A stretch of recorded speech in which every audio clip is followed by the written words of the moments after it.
Comment se fait-il que malgré vos propres sanctions répétées contre CNews, malgré l'évidence que cette chaîne trahit ses principales obligations conventionnelles, comment se fait-il que vous l'imposiez à nouveau sur la TNT, ce qui nuit par ailleurs gravement à la crédibilité de l'Arcom?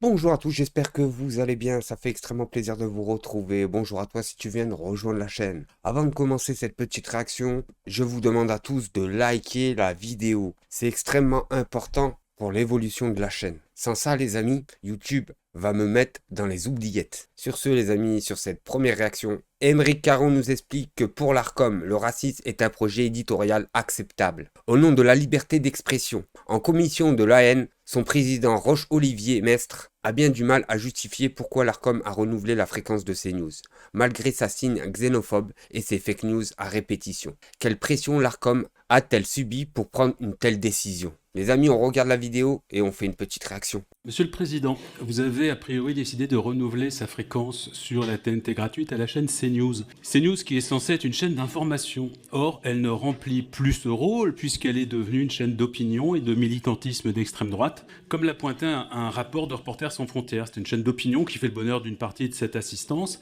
même si à une époque, le RN déplorait que CNews soit, je cite, l'organe de propagande de Zemmour, au moment où ce dernier y officiait. Mais entre Zemmour et Le Pen, vous avouerez que le spectre politique est limité, ce qui constitue une infraction à l'article 231 de la Convention de la chaîne, article sur le pluralisme. L'autre problème qui en découle aujourd'hui, lorsque vous regardez CNews, c'est que vous n'êtes pas informé, vous êtes désinformé. D'abord parce que cette chaîne ne traite pas de l'actualité essentielle. Si vous avez choisi de vous informer uniquement sur CNews, vous ignorez par exemple tout de ce qui se passe à Gaza depuis un an. Les massacres de masse de civils, notamment d'enfants, n'existent pas pour CNews, aucun mot ou presque sur le plus grand drame humanitaire du XXIe siècle. En revanche, celles et ceux qui appellent à la paix à Gaza sont souvent mentionnés à l'antenne, mais pour être insultés par les différents intervenants. Ne pas informer correctement, c'est une infraction aux articles 3.1.1 et 2.3.7 de la Convention. Ils ont été éliminés par une frappe très précise, avec des munitions choisies pour éviter justement ce qu'on appelle des dommages collatéraux. Alors de quoi parle-t-on sur CNews?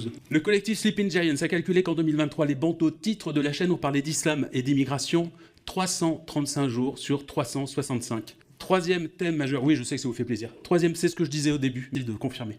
Troisième thème majeur associé à ces deux autres dont il est censé découler, l'insécurité. Sur CNews, l'islam et l'immigration sont présentés chaque jour comme un danger pour la France, c'est même une ligne éditoriale. Il s'agit d'une infraction à l'article 232 de la Convention sur le respect des sensibilités religieuses et culturelles du public. Mais les musulmans, ils s'en foutent de la République, ils savent même pas ce que le mot veut dire. En fait, CNews est un grand robinet à fake news qui explique que les anges et les démons se livrent à un combat sans merci, mais que nous sommes aidés par l'archange Saint-Michel, l'AFP n'a pas confirmé, que la première cause de mortalité dans le monde est l'IVG, ou encore que le réchauffement climatique n'a pas d'origine humaine. Voici donc ma question. Comment se fait-il que malgré vos propres sanctions répétées contre CNews, malgré l'évidence que cette chaîne trahit ses principales obligations conventionnelles, comment se fait-il que vous l'imposiez à nouveau sur la TNT, ce qui nuit gravement à la crédibilité de l'Arcom? Il y a un arrêt bien connu de la Cour européenne des droits de l'homme qui rappelle que la liberté d'expression, c'est ce qui heurte et ce qui choque. La liberté d'expression, c'est pas le politiquement correct. La liberté d'expression, c'est l'art de la conversation. C'est ça qui fonde la démocratie, par définition. C'est d'entendre un point de vue différent du sien, et de se dire, tiens, je vois les choses différemment parce que j'ai entendu un autre point de vue. C'est ce que vous faites, monsieur le député. Sur tous les actes racistes, le régulateur intervient. Et les sanctions que vous avez rappelées, c'est bien le régulateur qui les a prises. Non, j'ai entendu votre question, je vous réponds. Le régulateur, sur des incitations à la haine, sur des propos racistes, sur des propos antisémites, a été extrêmement présent sur la durée de mon mandat. Mais j'ai eu à cœur constamment de préserver la liberté d'expression.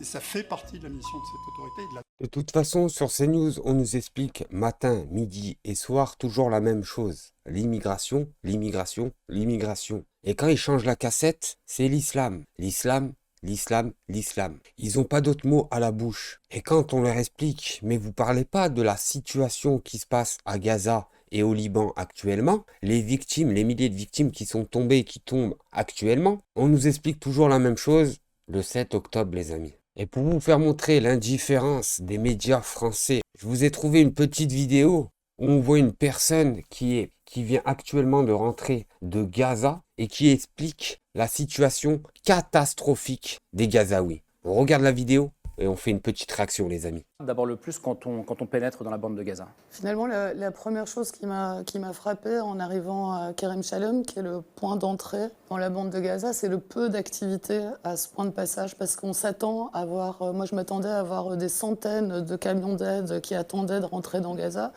Qui m'a frappée en arrivant à Kerem Shalom, qui est le point de... Qu'est-ce qui frappe d'abord le plus quand on pénètre dans la bande de Gaza? Finalement, la première chose qui m'a frappée en arrivant à Kerem Shalom, Déjà pour commencer les amis, l'intervenante, ce n'est pas une pro-palestinienne, ce n'est pas une pro-israélienne, non. Je vous arrête tout de suite. C'est la présidente de l'ONG Médecins sans frontières. Grosso merdo, elle est neutre dans la situation. Elle est là juste pour sauver les victimes, que ce soit des Israéliens ou que ce soit des Palestiniens. Shalom, qui est le point d'entrée dans la bande de Gaza, c'est le peu d'activité à ce point de passage, parce qu'on s'attend à voir, moi je m'attendais à voir des centaines de camions d'aide qui attendaient de rentrer dans Gaza, et en fait, il se passait pas grand-chose, et ça c'est un des points très... Alors là, ce qu'elle nous explique, c'est quand elle est venue sur la frontière, la seule frontière où on peut rentrer à Gaza, elle pensait trouver, et ce qui est logique, des milliers de camions pour ravitailler les pots civils gazaouis, comme on a fait avec les Ukrainiens. Et c'est ça le deux poids deux mesures qu'on dénonce dans Réaction Révolution.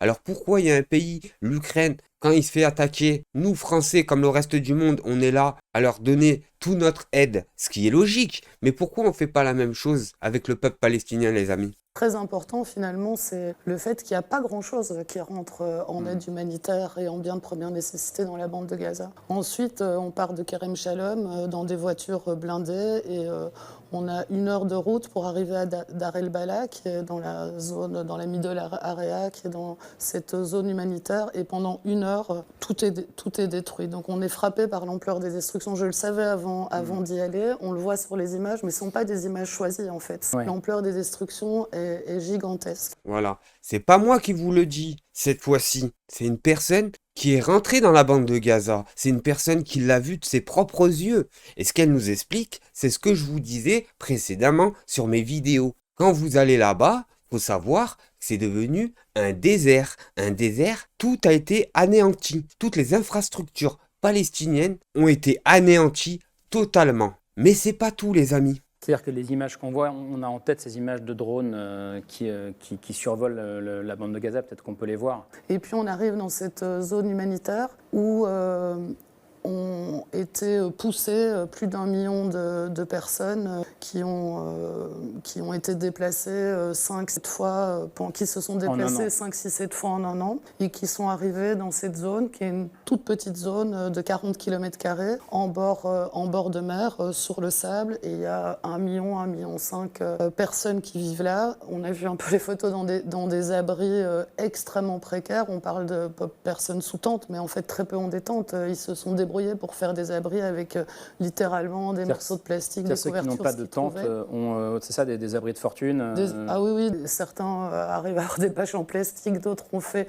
leurs abris simplement avec des couvertures. Mais là... Et là, on le voit bien, cette femme-là a l'habitude normalement des crises plus pires au monde. Mais on voit qu'elle est choquée. Elle est choquée parce qu'elle n'avait jamais vu ça. Une atrocité aussi terrible qui est tombée sur les civils palestiniens, les amis. Et c'est pour ça qu'elle est blanc, comme un cachet d'aspirine. C'est parce qu'elle est choquée. T'as des personnes qui arrivent encore à trouver une défense à la politique d'extrême droite de Benjamin Netanyahou. Première pluie Ce qui est possible parce qu'on sortait de l'été et qu'on n'était pas encore à l'automne ou en hiver, voilà, ça peut être aussi dur là-bas. Là, les premières pluies ont commencé, donc ça a été immédiatement un désastre. Et l'hiver arrive, les températures vont baisser énormément. Et le problème n'est pas uniquement les abris, tout manque. La nourriture est toujours en quantité insuffisante, l'eau, une des demandes très prégnante des populations quand j'y étais, c'est le savon. Donc on en est là quand même, ils demandent du savon, du shampoing. Une collègue me disait je vais pas enlever mon foulard, tu n'imagines pas, je me suis plus lavé les cheveux, des dames. C'est fou les amis, on les a traités comme des bêtes, on les traite comme des bêtes. Ils ne peuvent même pas se laver, imaginez-vous,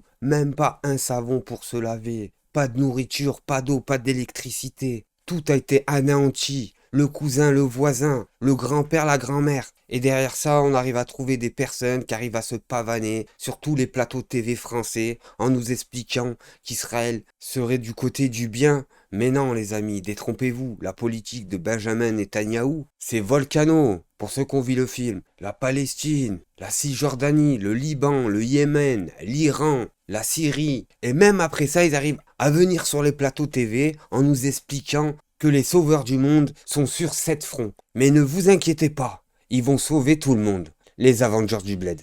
Se coupe les cheveux, donc on en est parce qu'elle n'arrive pas à se laver, on en est là, donc c'est vraiment du minimum.